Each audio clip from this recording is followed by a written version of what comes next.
하나님 아버지 감사드립니다. 거룩한 주일 저희들을 주님의 전으로 불러주시고 우리 하나님께 예배하게 하심을 감사드립니다. 이 시간 저희가 드리는 예배를 통해 살아계신 하나님을 만나게 하시고 하늘로부터 내리시는 신령한 은혜가 이 자리 가운데 넘치게 하여 주시옵소서. 예수님 이름으로 기도하옵나이다. 아멘. 다 같이 사도신경으로 우리의 신앙을 고백하겠습니다. 나는 전능하신 아버지 하나님 천지의 창조주를 믿습니다. 나는 그의 유일하신 아들 우리 주 예수 그리스도를 믿습니다. 그는 성령으로 잉태되어 동정녀 마리아에게서 나시고 본디오 빌라도에게 고난을 받아 십자가에 못 박혀 죽으시고 장사된 지 사흘 만에 죽은 자 가운데서 다시 살아나셨으며 하늘에 오르시어 전능하신 아버지 하나님 우편에 앉아 계시다가 거기로부터 살아있는 자와 죽은 자를 심판하러 오십니다. 나는 성령을 믿으며 거룩한 공교회와 성도의 교제와 죄를 용서받는 것과 몸의 부활과 영생을 믿습니다. 아멘. 교동문 124번 함께 교독하겠습니다. 내 하나님이여 내 하나님이여 어찌 나를 버리셨나이까. 어찌 나를 멀리하여 돕지 아니하시오며 내 신음소리를 듣지 아니하시나이까. 내 하나님이여 내가 낮에도 부르짖고 밤에도 잠잠하지 아니하오나 응답하지 아니하시나이다. 이스라엘 찬송 중에 계시는 주여 주는 거룩하심이니이다. 우리 조상들이 주께 의뢰하고 의뢰하였으므로 그들을 건지셨나이다. 그들이 주께 부르짖어 구원을 얻고 주께 의뢰하여 수치를 당하지 아니하였나이다. 나를 멀리하지 마옵소서. 혼란이 가까우나 도울 자 없나이다. 악한 무리가 나를 둘러 내 수족을 찔렀나이다. 내가 내 모든 뼈를 셀 수 있나이다. 그들이 나를 주목하여 보고 내 겉옷을 나누며 속옷을 제비 뽑나이다. 여호와여 멀리하지 마옵소서. 나의 힘이시여 속히 나를 도우소서. 나를 사자 입에서 구하소서. 주께서 내게 응답하시고 들소의 뿔에서 구원하셨나이다. 내가 주의 이름을 형제에게 선포하고 회중 가운데서 주를 찬송하리이다. 여호와를 두려워하는 너희여 그를 찬송할지어다. 야곱의 모든 자손이여 그에게 영광을 돌릴지어다. 너희 이스라엘 모든 자손이여 그를 경외할지어다. 아멘. 오직 주 예수 그리스도만을 저희들이 구주로 믿는 믿음으로 저희들을 구원의 길로 인도하시는 전능하신 만유의 주 여호와 하나님, 영광과 존귀와 찬양을 드립니다. 지난 주일간 저희들을 지켜주시고 하나님의 은혜와 사랑 속에서 살게 해주시고 거룩한 주님이나 저희와 가까이 성전으로 나와 하나님께 예배를 드릴 수 있게 해주심에 감사드립니다. 하나님, 지난 주일간 부지 중에 지은 저희들이 모든 죄와 양심의 모든 죄를 하나님께 고백하고 회개하오니 하나님, 주님의 보혈의 은혜로서 저희를 정결케 하여 주시옵소서. 하나님, 아가페 교회를 위하여 기도합니다. 아가페 성전이 살아계신 하나님을 체험하는 성전, 하나님의 은혜를 체험하는 성전, 하나님의 축복을 체험하는 성전이 되게 하여 주시옵소서. 아가페가 모든 성도들이 합력하여 선을 이루어나가는 믿음의 공동체, 사랑이 넘치는 사랑의 공동체, 영성이 차고넘치는 은혜의 공동체, 이 세상에 큰 유익을 주는 공동체가 되어 저희 아가페 교회로 인하여 이 세상이 믿지 않는 영혼들이 하나님께 돌아오는 은혜의 역사가 일어나게 해주시옵소서. 하나님, 이제 목사님께서 선포하시는 하나님의 말씀을 저희들의 마음밭에 잘 심어 풍성한 영적 열매를 맺게 하여 주시옵고 저희로 주님이 복음이 진리를 믿고 이 세상에서 천국의 소망을 품고 기쁨으로 살아가게 해 주시옵고 저희로 주님의 복음에 헌신하고 순종하는 신실한 믿음의 삶을 살게 해 주시옵소서. 하나님, 아가페 목회자와 성도들과 자녀들을 축복하여 주시옵고 하나님이 은혜 속에서 살게 해 주시옵소서. 코로나가 속히 물러가고 일상이 회복되게 해주시옵소서. 아가페 모든 성도들이 가정과 생업과 건강을 지켜주시옵소서. 하나님 아버지 간절히 바라옵고 원합나니 병마로 고통받고 있는 아버지의 성도들 하나님께서 긍휼히 여기셔서 하나님의 은혜의 손길로 안수 치유받는 역사가 일어나게 해주시기를 간절히 바라옵고 원합니다. 오늘 예배를 위하여 찬양을 원신하는 찬양팀과 보이지 않는 곳에서 수고하는 모든 손길들을 기억하여 주시고 오늘 예배에 참석하지 못한 아가페의 성도들 하나님의 사랑의 손길로 지켜주시옵소서. 하나님 그릇된 이정자들로 인하여 전쟁의 총들이 휩싸인 러시아와 전쟁의 피해로 고통받고 있는 우크라이나가 빠른 시일 내에 전쟁이 끝나고 평화가 다시 돌아올 수 있도록 하나님께서 간섭하시고 역사해 주시옵소서. 오늘 예배의 시정을 하나님이 권능으로 주관하셔서 은혜가 넘치는 복된 예배, 살아계신 하나님을 체험하는 복된 예배가 되게 하여 주시기를 간절히 바라오며 모든 것 주 예수 그리스도 이름으로 감사 기도드립니다. 아멘.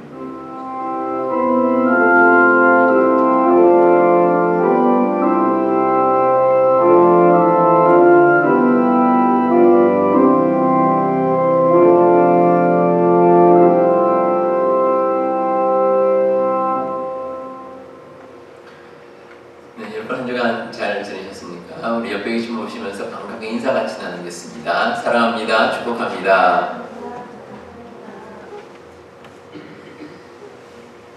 네, 교회 소식 알려드리겠습니다. 우리 현장 예배 들으시는 분들은 방역지침을 잘 따라주시고 안내 협조 부탁드리겠습니다.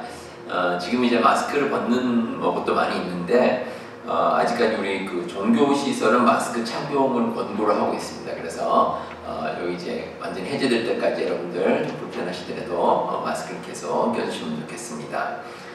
오늘은 사순절 첫 번째 주일로 지킵니다. 예수님의 고난과 부활을 생각하면서 경건한 마음으로 늘 사순절 기간 보내시기 바랍니다.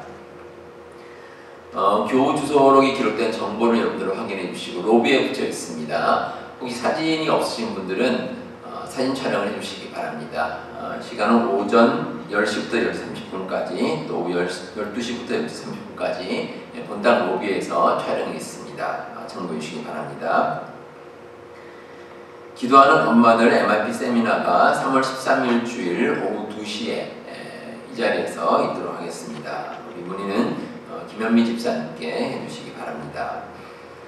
유년부에서 봉사실 교사를 모집합니다. 여러분들 많이 관심 가져주시고 또 협조해 주시기 바랍니다. 데일라이트 세이빙 타임이 다음 주일부터 시작이 됩니다. 참고해 주시고요. 그리고 정기당회가 오늘 오후 3시에 있겠습니다. 그리고 우리 교우들의 건강과 가정생활을 위해서 계속해서 많은 기도 부탁드리겠습니다. 봄맞이 대청소가 이번 주 토요일 오전 9시에 있게 되겠습니다. 그리고 우리가 교회가 속한 중앙노회가 다음 3월 15일입니다. 화요일 오전 9시에 우리 교회에서 있도록 하겠습니다. 그리고 지금 1층 화장실이 리모델링 공사를 진행하고 있습니다. 그래서 여러분들 친교실, 아래층에는 친교실 화장실 이용해 주시면 감사하겠습니다. 나머지 광고는 주보를 참고해 주시고 우리 찬송 함께 부르면서 하나님께 예물 드리겠습니다.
오늘 거룩한 주일에 저희들을 주님의 전으로 불러 모아주시고 하나님께 예배하게 하시니 감사와 찬양을 하나님께 올려드립니다. 이 시간 주님께서 여기 베풀어 주신 은혜와 축복에 감사하여 소중한 물질을 하나님께 드립니다. 이 예물을 하나님께서 기쁘게 받아주시고 연락하여 주시옵소서. 이 시간 예물 드릴 때 저희들의 몸과 마음도 함께 드리오니 하늘로부터 내리는 신령한 은혜가 우리 모든 교우들 삶 가운데 넘치게 하여 주시옵소서. 하나님께서 저희들의 삶을 축복하셔서 모든 생업 가운데 함께 해주시고 특별히 물질로 인하여 힘들지 않도록 우리 교우들 지키시고 보호하여 주시옵소서. 예물이 쓰이는 곳에도 하나님께서 친히 함께 해주셔서 복음이 널리 전파되는 역사가 일어나게 하시고 주님의 영광을 위해 사용되는 귀한 예물 되게 하여 주옵소서.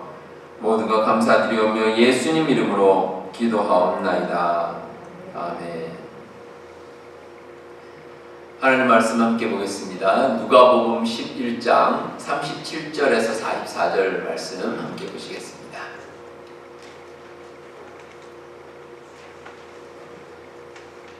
누가복음 11장 37절에서 44절까지 말씀 한 절씩 교독하도록 하겠습니다. 예수께서 말씀하실 때에 한 바리새인이 자기와 함께 점심 잡수시기를 청함으로 들어가 앉으셨더니 잡수시기 전에 손 씻지 아니하심을 그 바리새인이 보고 이상히 여기는지라. 주께서 이르시되 너희 바리새인은 지금 잔과 대접의 겉은 깨끗이 하나 너희 속에는 탐욕과 악독이 가득하도다. 어리석은 자들아, 겉을 만드신 이가 속도 만들지 아니하셨느냐. 그러나 그 안에 있는 것으로 구제하라. 그리하면 모든 것이 너희에게 깨끗하리라. 화 있을진저 너희 바리새인이여, 너희가 박하와 음료와 모든 채소의 실주는 들되 공의와 하나님께 대한 사랑은 버리는도다. 그러나 이것도 행하고 저것도 버리지 말아야 할지니라. 화 있을진저 너희 바리새인이여, 너희가 회당의 높은 자리와 시장에서 문안받는 것을 기뻐하는도다. 화 있을진저 너희여, 너희는 평토장한 무덤 같아서 그 위를 밟는 사람이 알지 못하느니라. 아멘. 제가 고등학교를 다닐 때 그 외국어를 하나 이제 공부를 했어야 됐습니다. 그런데 제가 다니는 학교는 그 선택이 두 가지 하나였습니다. 독일어와 일본어, 그 중에서 하나를 선택해서 수업을 들어야 됐습니다. 근데 저는 이제 일본어를 선택을 했습니다. 일본어가 그 한국어와 어순도 똑같고 또 문법적으로도 비슷하고 해서 듣기 쉽겠다 싶어서 일본어를 이제 배우기로 했습니다. 근데 일본어는 한국어와 비슷한 점이 참 많습니다. 존댓말이 아주 발달해 있습니다. 그래서 윗사람에게 사용하는 말과 아랫사람에게 사용하는 단어가 서로 다릅니다. 근데 특이한 것은 한국어와는 조금 달리 일본어는 자기와 관계된 모든 것을 낮춘다는 겁니다. 그리고 상대방에 대해서는 다 높입니다. 예를 들어서 한국 사람은 자기 아버지를 친구에게 소개할 때 아버지께서 이렇게 아버지를 높입니다. 왜냐하면 연세가 있으시기 때문에. 근데 일본어는 다릅니다. 일본어는 그냥 아버지가. 그러니까 자기와 속한 그 대상들은 다 낮춰서 얘기합니다. 그러니까 이 상대방에 대해서 상당히 그 의식을 한다. 이렇게 볼 수가 있습니다. 그래서 이제 일본 사람들은 이 상대방을 대할 때 겉과 속이 다른 모습이 많습니다. 속마음은 어떨지 몰라도 겉으로는 다르게 표현하는 그런 일들만을 볼 수가 있습니다. 근데 이런 것에 대해서 일본은 아예 이제 규정을 하고 있습니다. 속마음, 혼내라 그러는 속마음과 겉으로 드러난 모습, 다테마이라고 하는데 이게 서로 이제 아예 공식적으로 구별이 되어 있습니다. 그래서 우리 한국 사람들은 겉과 속이 다른 모습에 대해서 좀 불편함을 느끼는데 그 대신에 일본 사람들은 오히려 그렇게 하는 것이 예의가 있다. 이렇게 주장들을 합니다. 여러분들은 어떻게 생각하실지 모르겠습니다. 만약 누군가 겉과 속이 다르다. 그러면 아마 대부분의 한국 분들은 거기에 대해서 그렇게 탐탁하게 여기지는 않을 것입니다. 오늘 말씀에서 예수님께서도 이 겉과 속에 대해서 말씀을 하시는데 예수님께서는 바리새인들이 겉으로 드러난 모습과 속마음이 서로 다르다라는 것에 대해서 비판을 하셨습니다. 이런 측면에서 이 예수님의 마음이 한국 사람의 마음과 좀 비슷하다, 이렇게 볼 수도 있겠습니다. 지난 수요일부터 우리가 사순절이 이제 시작이 됐습니다. 사순절은 예수님께서 부활하시기 전 40일을 기념하는 절기입니다. 이 사순절 기간 동안에 예수님의 삶과 또 가르침을 우리가 함께 한번 묵상하고자 합니다. 그래서 오늘부터 우리 주일 예배 시간을 통해서 예수님께서 이 땅에서 말씀하신 그 내용들 중심으로 함께 한번 묵상해 보도록 하겠습니다. 오늘 말씀은 한 바리새인이 예수님을 식사 초대하는 것으로 시작이 됩니다. 보통 바리새인들은 예수님을 함정에 빠뜨리려고 예수님과 만나려고 합니다. 오늘 말씀에서는 그런 의도는 아니었던 것 같습니다. 특별히 뭐 예수님을 시험한다거나 예수님을 곤경에 빠뜨리려고 예수님과 함께 식사한 것은 아니었습니다. 이 바리새인이 점심 식사에 예수님을 초대를 했습니다. 당시 유대인들은 하루에 2번 식사를 합니다. 빈민층은 물론이고 상류층도 대체로 그렇게 식사를 합니다. 하루에 2번입니다. 근데 사실 인류가 하루에 3번 식사를 시작한 것이 그렇게 오래되지 않았습니다. 그러니까 오랜 세월 동안 대부분의 사람들이 2번 이하로 하루에 식사를 했습니다. 근데 예수님 당시도 그랬습니다. 그래서 보통 유대인들이 아침에 식사를 하지 않고 오전 중에 늦은 아침으로 식사를 합니다. 그러니까 점심이 거의 다 돼서 첫 끼 식사를 합니다. 그리고 늦은 오후에 2번째이자 마지막으로 식사를 합니다. 그래서 예수님께서 바리새인과 식사를 한 이 점심 식사는 하루의 끼니로 보면 첫 번째 식사고 또 시간으로 보면 점심에 가까운 그런 식사였습니다. 근데 식사를 하기 전에 이 예수님께서 손을 씻지 않으셨다. 이걸 말씀에 기록이 되어 있습니다.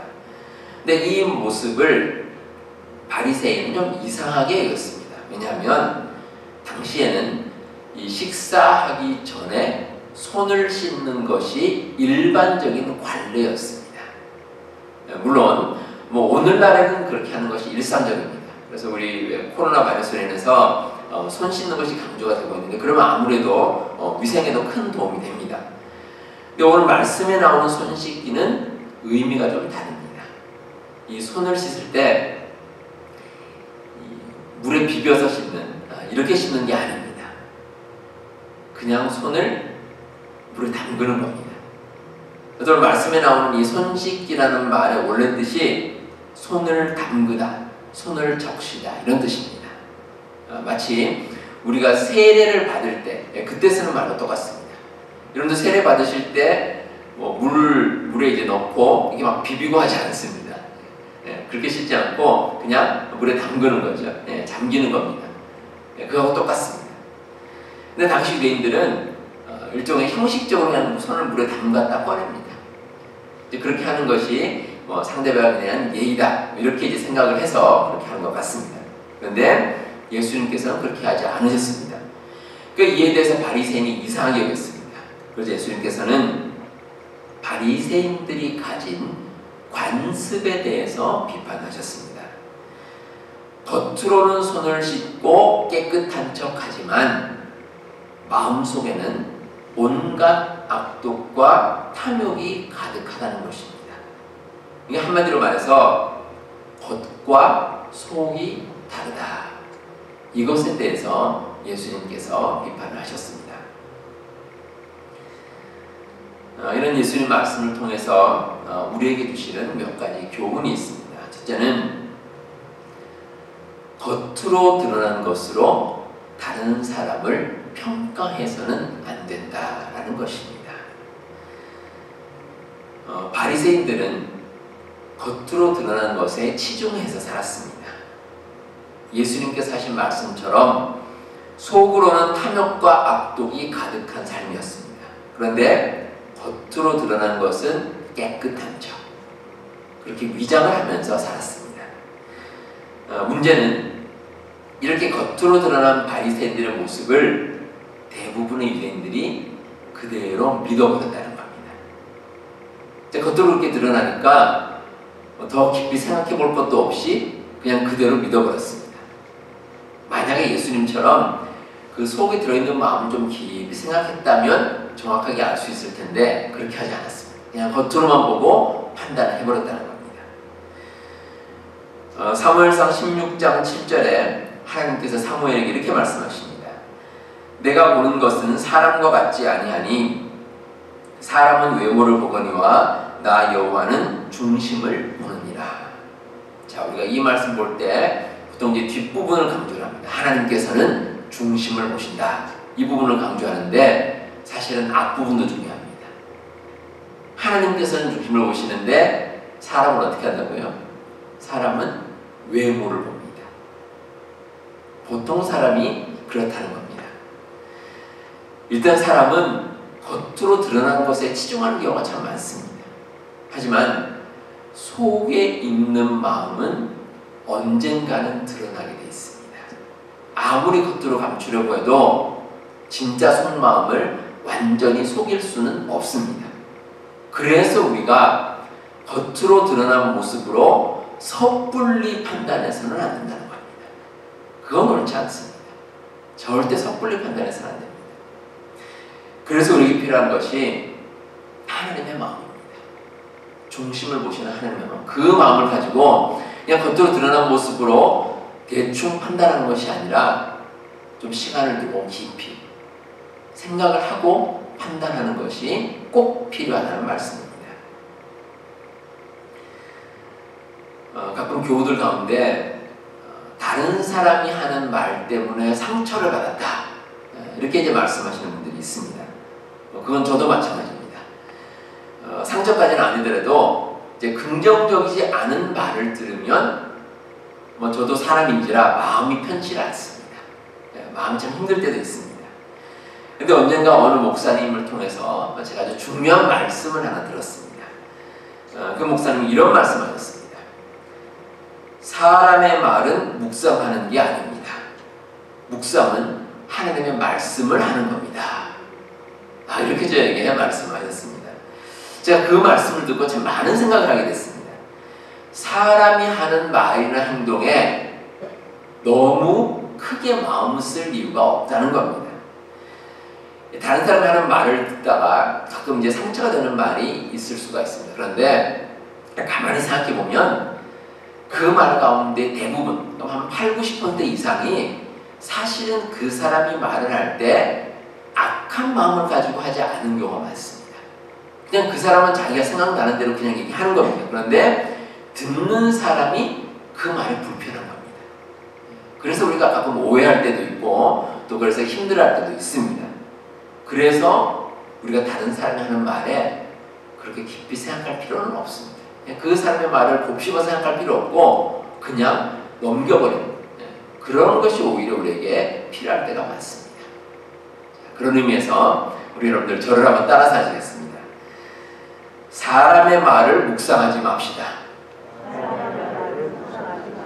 하나님의 말씀을 묵상합시다.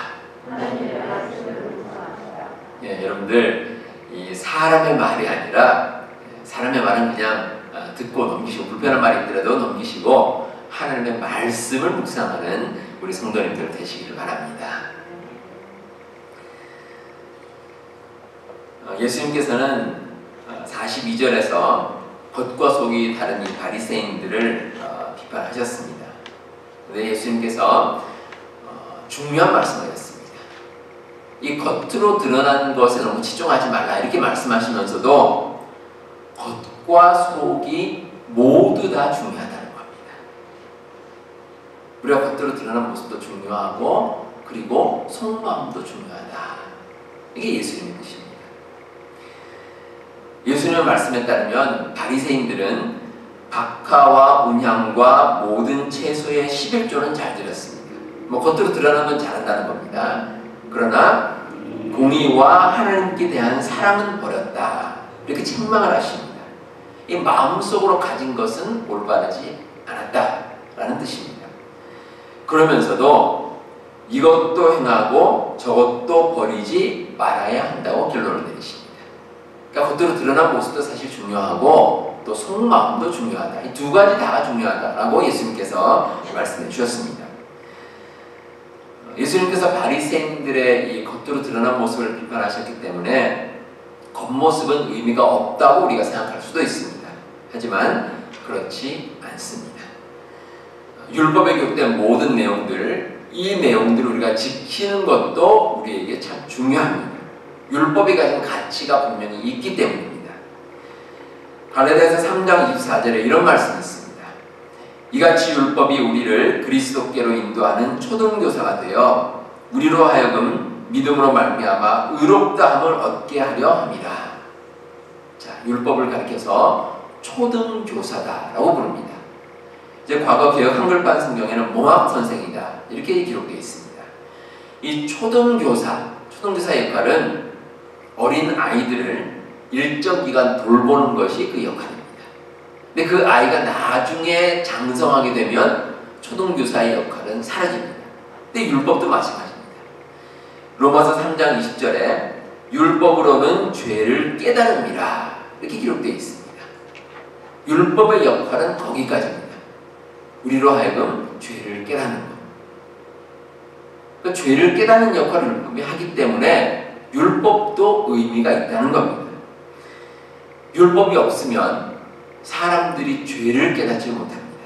예를 들어서 도둑질 하지 말라. 이 율법이 없으면 그러면 사람들이 남의 물건을 훔쳐도 죄책감이 없습니다. 그게 뭐가 잘못됐냐는 겁니다. 이렇게 말할 수 있다는 겁니다. 과거 인터넷이 발달하기 전에 여러 인터넷 범죄가 있었습니다. 그런데 당시에는 그 범죄를 처벌할 수가 없었습니다. 왜냐하면 인터넷과 관련된 온라인상의 범죄를 처벌하는 법이 없었기 때문입니다. 그래서 심지어는 그 온라인상으로 죄를 짓고도 죄책감도 느끼지 않았습니다. 근데 그 이후에 이제 입법기관인 국회를 통해서 이제 법이 만들어지고 그 후에야 죄에 대한 인식도 하고 처벌이 가능했습니다. 그 법의 역할이 그렇습니다. 율법의 내용이 잘못된 건 아닙니다. 나름대로 의미가 있습니다. 근데 중요한 것은 예수님께서 보시기에 율법에 너무 치중하는 바리새인들을 비판하신 겁니다. 그러니까 바리새인들은 겉으로 드러나는 형식만을 중요하게 여겼습니다. 자, 그렇다면 이 바리새인들이 왜 자꾸 겉모습에만 치중했겠습니까?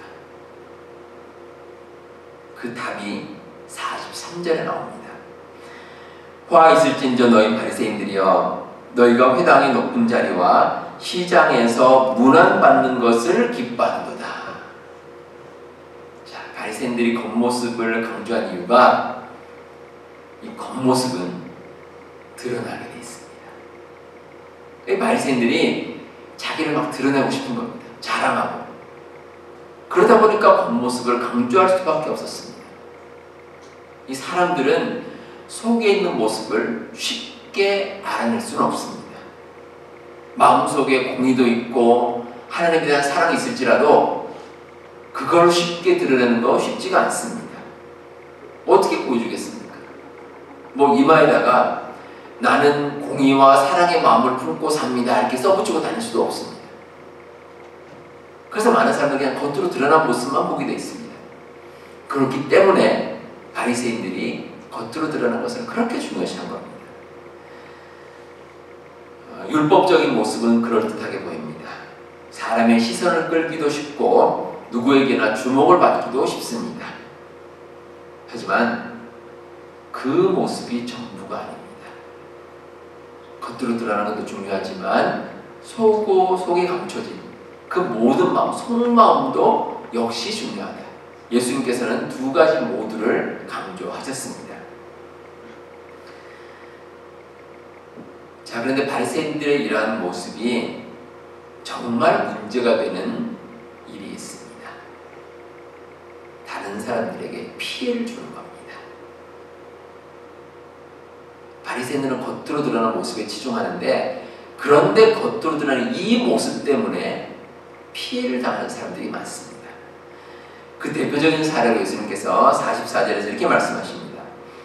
화 있을진저 너희여 너희는 평토장한 무덤 같아서 그 위를 밟는 사람이 알지 못하느니라. 자, 평토장한 무덤. 다시 말해서 이 무덤을 이렇게 높이 쌓는 것이 아니라 평평하게 이렇게 만드는 그 무덤입니다.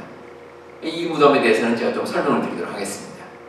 이 유대인들이 장례하는 문화는 원래는 이 굴을 팝니다. 굴을 파서 그 안에 시신을 넣고 굴 입구를 돌로 막습니다. 이게 이제 유대인들이 일반적으로 생각하는 무덤입니다.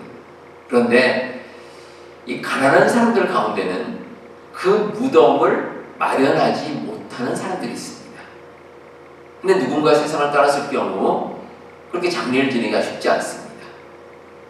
그럴 경우 어떻게 하냐면 일단 급하게 땅을 파서 묻습니다. 그리고 유대인들의 장례 풍습이 24시간 안에 장례를 치러야 됩니다. 그렇기 때문에 얼른 사람을 땅에 묻고 그 위를 흙으로 덮습니다. 가매장이죠.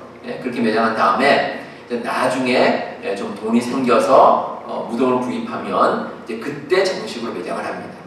근데 문제는 나중에 시간이 지나도 넉넉해지지 않아서 돈을 마련할 수 없는 겁니다. 그때는 어떻게 합니까? 어쩔 수 없이 그냥 그대로 묻어놔야 됩니다. 근데 문제는 이 유대인들이 길을 가다가 가끔 그 평토장한 무덤을 밟고 지나가는 경우가 있는 겁니다. 모르니까. 거기에 사람이 묻혔는지 모르니까 그냥 지나갑니다. 그럴 경우에 율법에 따르면 7일 동안 부정하게 된다. 그렇게 기록되어 있습니다. 그러니까 7일 동안은 하나님께 제사도 지낼 수 없고 절기 행사에 참여할 수도 없습니다. 아주 큰 피해를 당하는 겁니다. 예수님께서 바리새인 책망하신 이유가 이겁니다. 마치 그런 평토장한 무덤같이 바리새인들은 자기들을 겉으로 드러내고 겉으로 치장을 하지만 그러나 그로 인해서 잘못 이해하고 피해를 당하는 이 유대인들이 많이 있다는 것입니다. 자기들은 겉으로 드러내서 자랑거리가 될지 모르지만 많은 사람들은 이로 인해서 어려움을 당합니다. 그래서 예수님께서는 이 바리새인들을 비판하신 겁니다. 예수님께서 강조하신 것이 선한 마음이 겉과 속으로 다 드러나야 한다. 이 부분을 강조하셨습니다. 선한 마음입니다.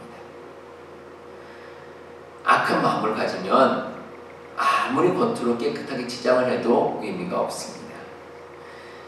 이 복음서 전체를 통해서 바리새인들이 예수님께 많은 비판을 받았습니다. 근데 그 핵심은 이겁니다. 이 사람들이 바리새인들이 율법주의자입니다. 여러분들 율법과 율법주의는 다릅니다. 율법은 그 율법의 내용들을 지켜나가면 됩니다. 그런데 율법주의는 율법에만 치중하는 겁니다. 그거를 자기들의 자랑으로 삼고 다른 사람을 비판하는 도구로 삼습니다. 우리가 교회에서 신앙생활 할 때도 정말 명심해야 할 부분입니다. 내가 무엇을 잘하고 내가 무엇을 잘 지키는 것은 참 좋습니다. 환영할 만한 일입니다. 존경받고 칭찬받을 일입니다. 하지만 내가 그렇게 한다고 해서 다른 사람에게 강요할 수는 없습니다. 우리가 권면을 할 수 있습니다. 그런데 내가 이렇게 하니 당신도 꼭 이렇게 해야 된다라고 강요할 이유는 없습니다. 더욱이 다른 사람이 못한다고 해서 비난할 이유도 없습니다. 사람마다 가진 생각이 다릅니다. 그리고 믿음의 분량은 다릅니다. 다 똑같지 않습니다. 그래서 내가 할 수 있다고 해서 다른 사람이 못하는 것에 대해서 비판하는 것은 결코 바람직하지 않습니다. 그래서 예수님께서 말씀하신 핵심이 선한 마음입니다. 다른 사람을 생각하는 선한 마음. 그 마음으로 살아가면 나의 모든 삶이 우리 주님 앞에서 온전한 삶이 될 수 있고 또 우리 주님으로부터 칭찬받는 삶이 될 수 있습니다. 우리 사랑하는 성도 여러분, 우리가 살아가면서 겉으로 드러나는 것이 전부는 아닙니다. 겉과 속이 모두 하나님께서 원하시는 모습이 되어야 할 것입니다. 무엇보다 하나님께서 주신 그 선한 마음으로 우리 다른 사람을 위해서 기도하고 또 돌보고 사랑하며 사시는 우리 모든 성도님들 다 되시기를 바랍니다. 기도하겠습니다. 하나님 아버지 감사합니다. 죄로 인해 죽을 수밖에 없었던 저희들을 예수님의 보혈로 구원하여 주시고 하나님의 귀한 자녀로 삼아주심을 감사드립니다. 우리 하나님의 자녀로서 합당한 삶을 살게 하여 주시옵소서. 겉과 속이 하나님의 마음으로 채워지게 하시고 하나님께서 원하시는 선한 길을 가는 복된 삶이 되게 하여 주시옵소서. 아프게 속한 모든 교우들 위해 기도합니다. 사순절을 보내면서 우리 예수님의 말씀을 깊이 묵상하게 하시고 그 은혜를 날마다 체험하며 살게 하여 주시옵소서. 영육간에 늘 강건하게 하시고 생업 가운데도 함께 해주셔서 하나님의 축복이 늘 넘치게 하여 주시옵소서. 예수님 이름으로 기도하옵나이다. 아멘. 우리 마지막 찬양 하나님께 드리겠습니다.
지금은 우리 주 예수 그리스도의 은혜와 하나님의 사랑과 성령님의 교통하심이 하나님께 주신 선한 마음으로 우리의 겉과 속을 모두 체험해 살기 원하는 우리 주님의 모든 자녀들 가운데 지금부터 영원토록 함께 하시기를 간절히 축원하옵나이다. 아멘.